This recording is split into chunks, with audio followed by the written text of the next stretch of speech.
안녕하십니까. 유한타증권에서 정유화학 업종을 담당하고 있는 황규원 연구원입니다. 오늘은 롯데케미칼이라는 회사의 기업가치 빌드업 과정을 조금 설명드리려고 합니다. 참고로 롯데케미칼은 작년도 좀 혼탁한 주식시장의 흐름을 보였습니다. 주가가 급락한 형태의 패턴을 보였습니다만 그 원인을 먼저 한번 살펴보고요.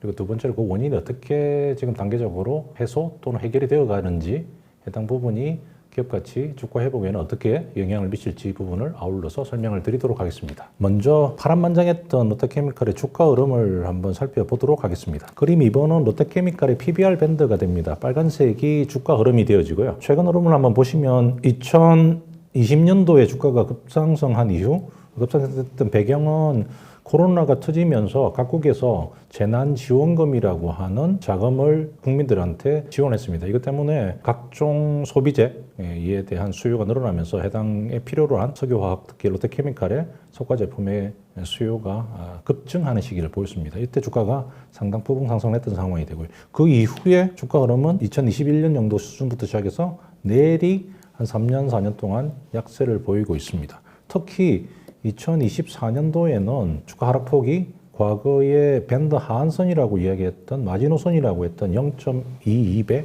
PBR을 하향 관통하는 형태의 모습을 보였습니다. 상당히 안 좋은 이슈가 있었다는 뜻이 되어집니다. 원인을 한번 살펴보면 이렇습니다.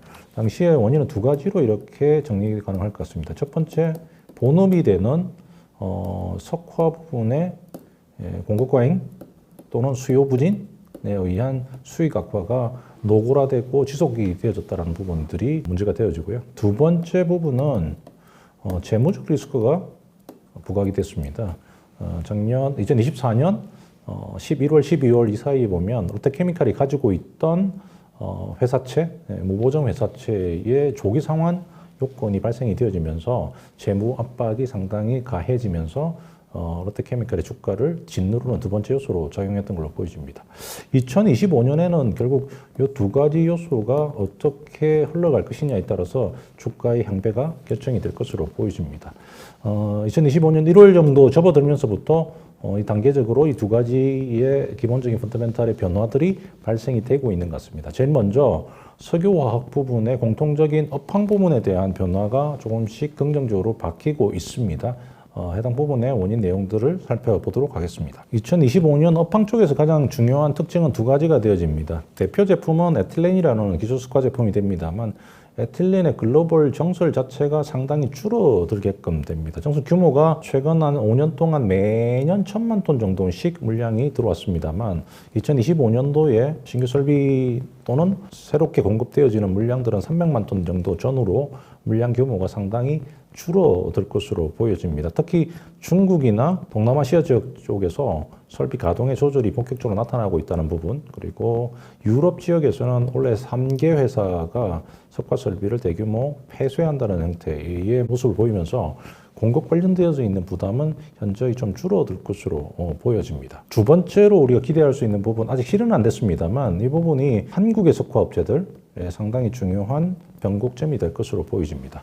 우크라이나 전쟁에 대한 종전 가능성 부분을 체크해야 될 것 같습니다. 우크라이나 종전이 이루어지면 일반적으로 보면은 재건 수혜 이런 쪽에 대한 관심들이 많습니다만 석유화학업체들, 특히 NCC라고 하는 나프타를 기초로 해서 에틸렌을 만드는 한국 업체들이 상당한 수혜를 얻을 수가 있습니다. 어떤 내용 때문에 수혜를 얻느냐 그러면 한국 업체들이 원료로 나프타라고 하는 제품을 씁니다. 액체 제품이 되어집니다만 이 나프타를 통상적으로 러시아로부터 대략 한 30% 정도를 그동안 수입을 해왔습니다. 그런데 우크라이나 종전 이후 2022년 이후부터 시작해서 러시아산 납사 도입이 중단이 되어지게끔 됩니다. 반대로 러시아에서 도입이 줄어들었던 부분의 물량들은 중동이나 북아프리카 지역의 국가로 거래처들이 옮겨게끔 됩니다. 부가적인 영향으로 도입되는 도입의 운송비 자체가 높아지는 부작용을 초래했던 게 최근 3년 사이에 문제가 되어집니다. 요런데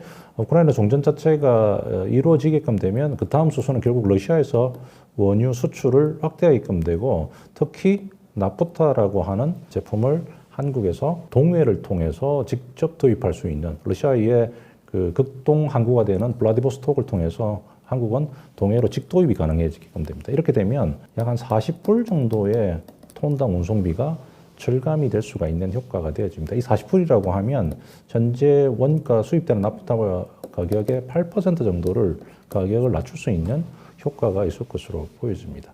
이 두 가지 펀더멘탈의 긍정적인 변화, 공급 부분은 상당히 압박이 줄어들고 있다는 부분, 그리고 러시아와 우크라이나의 전쟁 종료가 가까워지면 가까워질수록 나프타의 직도입 가능성이 높아지면서 국내 석화업체들 최근 2022년 이후에 운송비 부담에 짓눌렸던 석화업체들의 수익성이 개선이 될 수가 있을 걸로 보여집니다.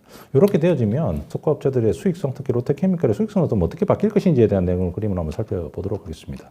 NCC 업체들, NCC 설비의 수익 지표가 되는 스프레드 상황을 25년 정도를 트래킹하게 됩니다. 업앤다운이 좀 심하게 진행이 됩니다만 최근에는 바닥을 찍고 조금씩 반등하는 기미를 보입니다. 앞서 말씀드렸던 공급 관련돼 있는 부담이 완화가 되어지고 그리고 나프타의 도입 단가가 떨어지게끔 되면 추가적인 회복 속도가 좀 빨라질 것으로 보여집니다.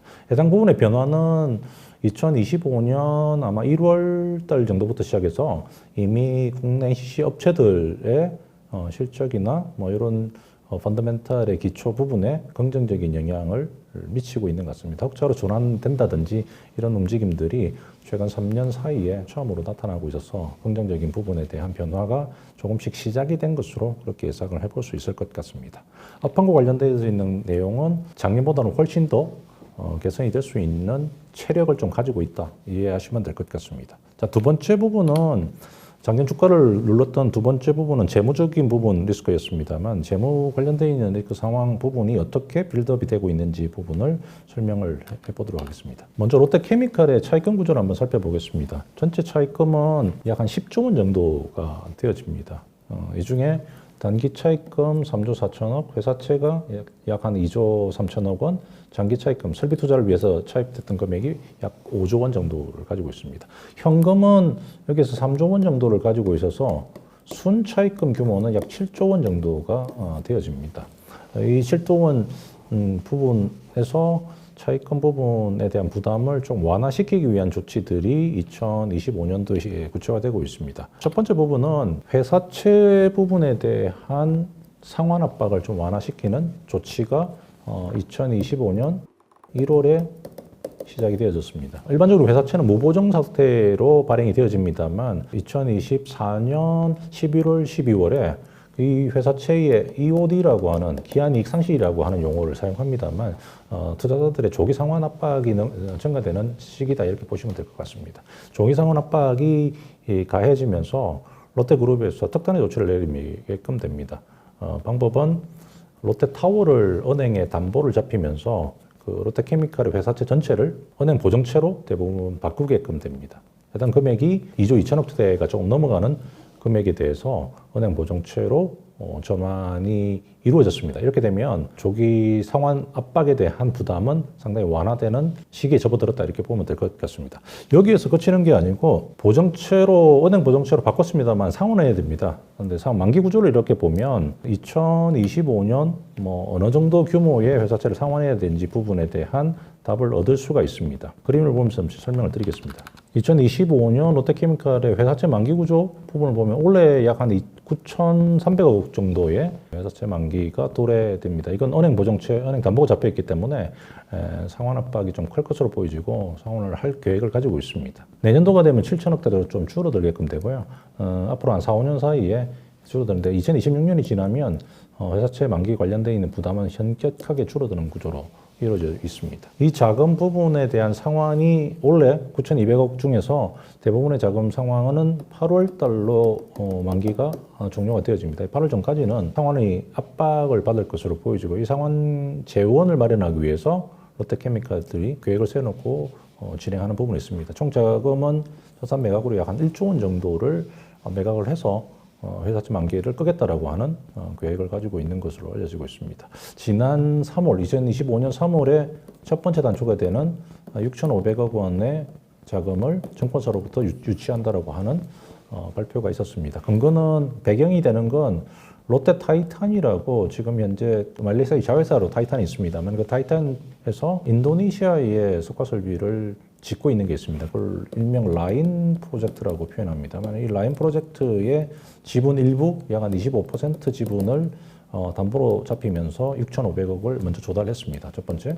그 두 번째 부분은 추가 유가증권 매각을 통해서 약 한 3천억 원 이상의 자산 매각을 통한 현금을 확보하겠다는 계획을 가지고 있습니다. 이렇게 돼서 총 1조 원 정도 자금을 마련해서 회사의 만기를 상환하겠다는 계획을 가지고 있고 이렇게 상환이 되어지면 순차적으로 재무적 관련되어 있는 부담, 2024년 하반기에 있었던 롯데케미칼 또는 롯데그룹의 상당한 재무적 리스크 부분이 완화되는 기준으로 접어들 것으로 지금 보여집니다. 이 부분이 아마 재무적 관련되어진 리스크를 해소시키는 롯데케미칼의 빌드업 과정 정도로 보시면 될 것 같습니다. 마지막으로 실적 관련되어 있는 부분들에 한번 체크를 해보도록 하겠습니다. 이 과정 중에 전체 롯데케미칼의 연간 비즈니스 실적은 보시는 것처럼 2021년에 1조 5천억 정도의 영업실적을 기록한 이후에 그 이후에 내리 3년 동안 적자를 보였습니다. 그리고 드디어 이제 올해 흑자로 전환할 수 있는 단초가 마련이 되어 있는 것으로 보여지고요.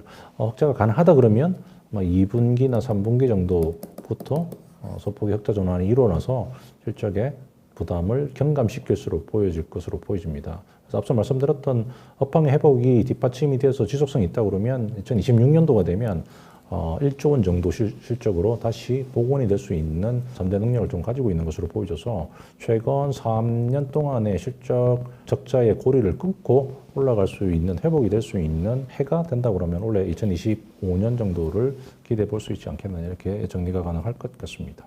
실적과 관련되어 있는 부분을 설명을 드렸고요. 해당 부분을 가지고 다시 처음으로 되돌아가서 주가 부분을 한번 어떻게 이런 정보 하에서 레인지가 어떻게 흘러갈지에 대한 걸 한번 되짚어 보도록 하겠습니다.